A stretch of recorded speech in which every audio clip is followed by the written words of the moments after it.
Well,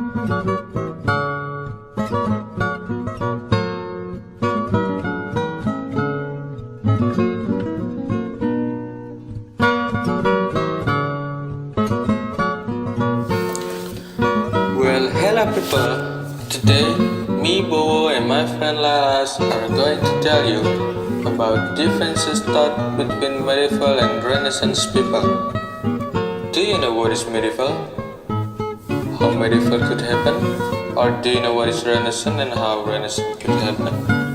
We have to answer the question first so we can know differences thought between medieval and Renaissance people.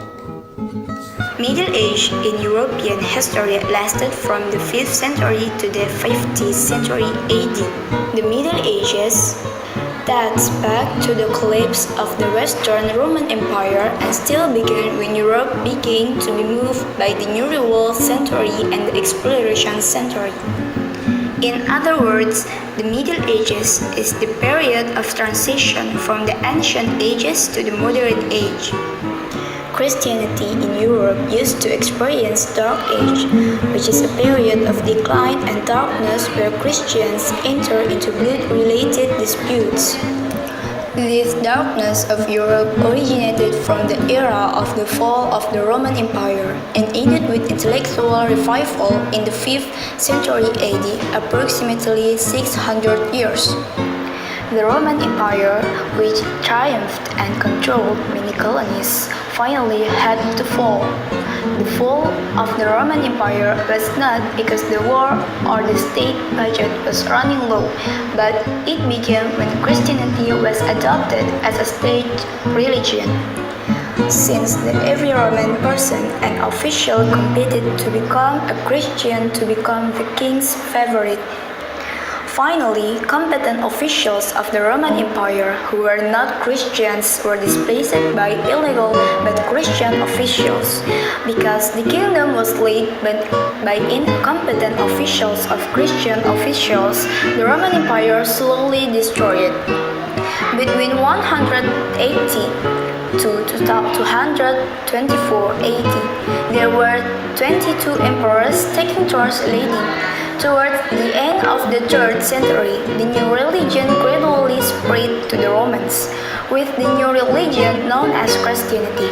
Its founder was Jesus of Nazareth, where his followers gradually spread influence to the Roman Empire. According to Gregory, eternal salvation is produced by the collaboration of God's grace with charity, services, and human penitence. He also emphasized the position of the Church as the giver of salvation by triggering the doctrine of purgatory. Over time, these followers of Christ rejected the idea that political loyalty meant being in line with religion. They refused to be citizens who were totally obedient to the empire and emperor except to their religion. The Church always refuses to say that the teachings that develop only are based on traditions. But on the other hand, the Church claims that judgment and decisions are always based on the Bible and vice versa. This situation is a manifestation of the actions and strong grip of the religious authorities, a very influential Christian church. The church and pastors oversee community thinking as well as politics.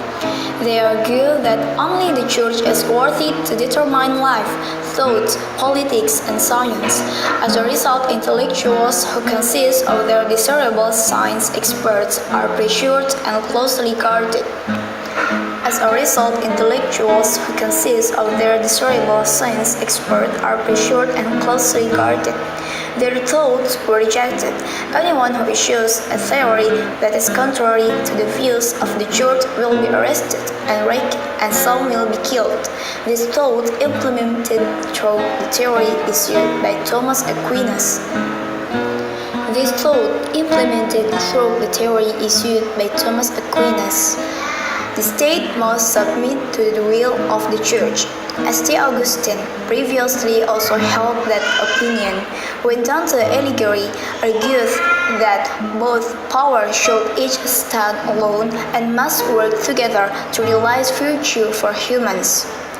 In this case, we can see from the event of the killing of a scientist named Nicolaus Copernicus, who put forward the heliocentric theory that the sun becomes the center of the movement of the universe, and finally he became the enemy of the church.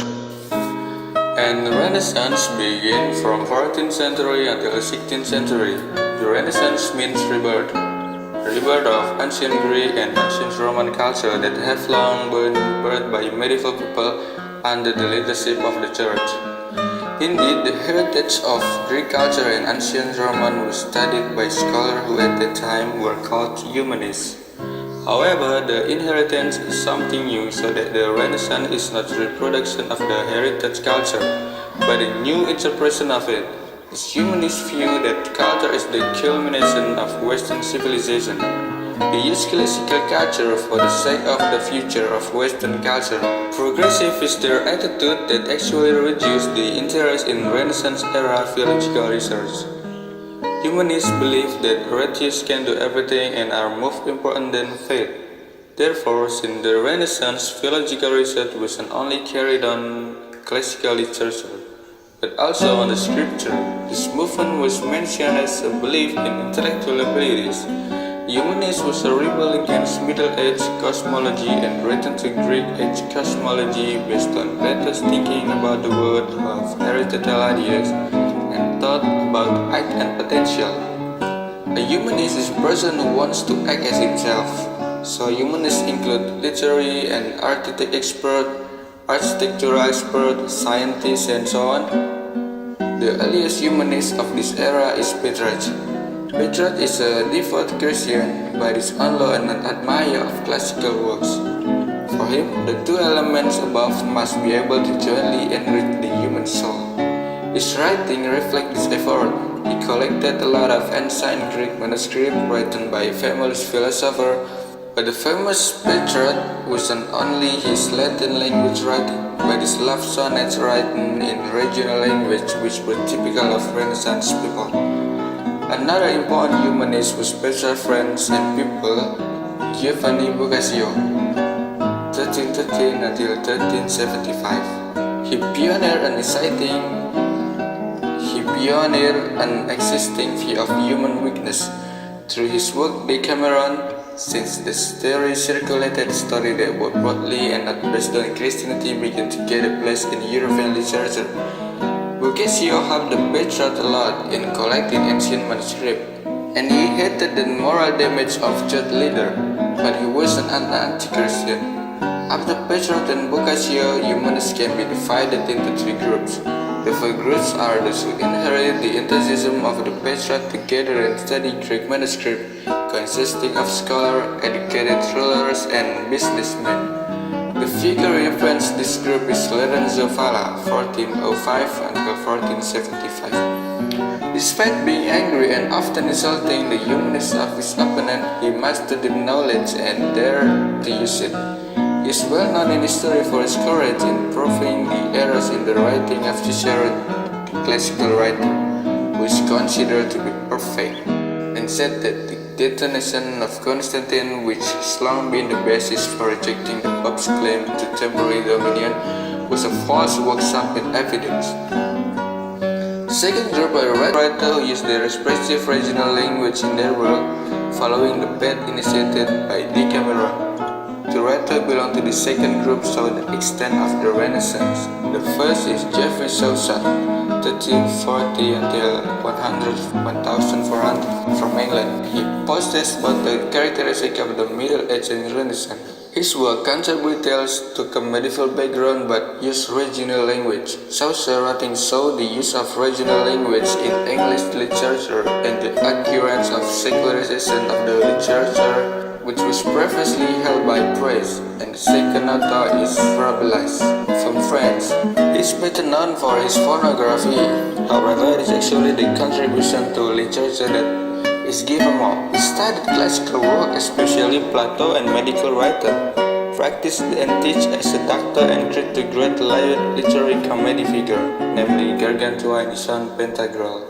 Rabelais' view revealed through Gargantua is that humans are actually free to do whatever they want. but by giving example of with enthusiasm to gain as much knowledge as possible, which is a characteristic of Renaissance people. And the third group are people who try to combine element of Christianity, classicism, and other elements to get unified human philosophy. The figure who represents this group is Pico della Mirandola, 1463 and 1494. In his work, Oration on the Dignity of Man, he quoted and agreed on theological opinion of Chaldea and Persia, Christopher Marcolo, Socrates, and the other. In various beliefs in this work, he tried to find a common unit of belief which could be the key to human understanding in the universe. Pico of course failed, but he has paved the way for comparative studies of religion and comparative philosophy. In the field of painting, the spirit of the Renaissance was seen in the attempt to display three dimensions in the painting and body shape proportionally. This was done by the painter by studying deep into human anatomy as well as trying to combine various techniques of painting with sculpting technique.